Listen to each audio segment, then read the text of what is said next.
Now, going to the third question, noong nagkaroon ako ng opportunity mag-ibang bansa, anong mga iniisip ko?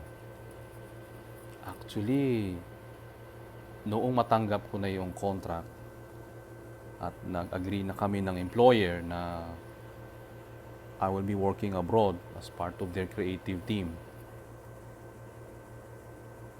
pauwi na ako noon, nakatulala ako sa bus.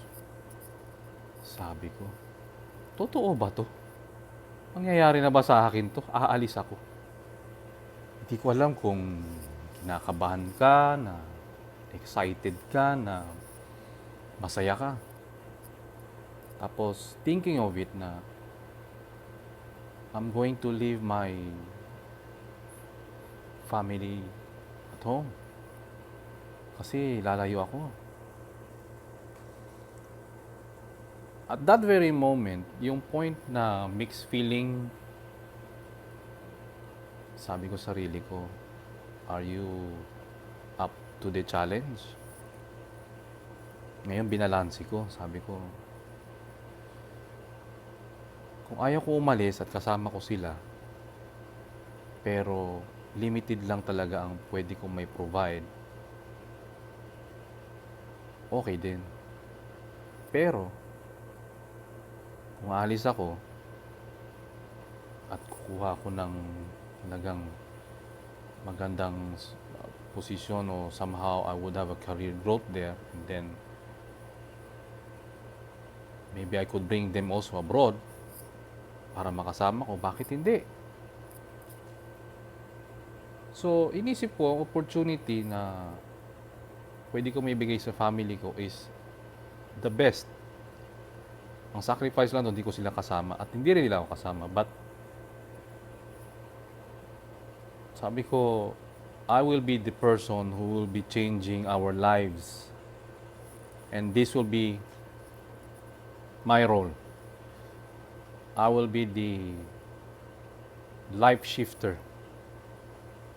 And I'm going to take the challenge. Sabi ko, babaguhin ko ang sitwasyon ng family ko. Gagawin ko lahat para sa kanila. And when I went abroad, after a year, I asked my employer na if I could bring my family together with me sa Dubai. So happened, I did well on my work and they granted me this privilege. So after a year, I brought my family. And it was really exciting.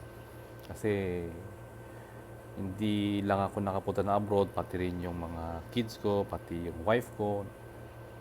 Nakapunta rin sila and they also have to share the experiences abroad. Like ito palang buhay dito, magkasama kami. So I see them every day as well.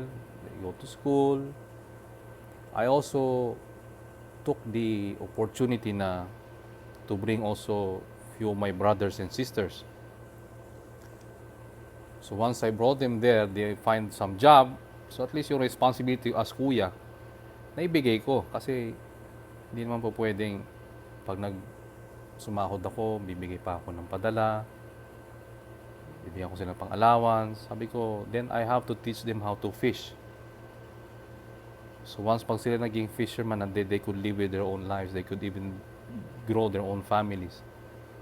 And that makes me a complete. Even I brought my mom, my mother-in-law, mga pamangkin ko. My God, it's like my dream was really big and it's like I built a dynasty in abroad kasi lahat sila dinala ko na. And then looking at it, they're also doing their part on sharing it to their other brothers, to other sisters, to their parents as well. So, feeling ko para bang na-fulfill ko yung role ko na magampanan ko to kahit paano. And actually, even right now, they're enjoying themselves working abroad. In some occasion, nagkikita rin kami. Minsan, nagkikita lang kami sa Pilipinas pag nagbakasyon. And I don't really see that there was like a negative side out of it. Kasi it's all up to you kung anong gagawin mo eh. How do you take the challenge and how do you put it on places na you'll make things work. Besides, kung ikaw yung may opportunity na yon, then share the opportunity as well. And I think that makes you like a better person.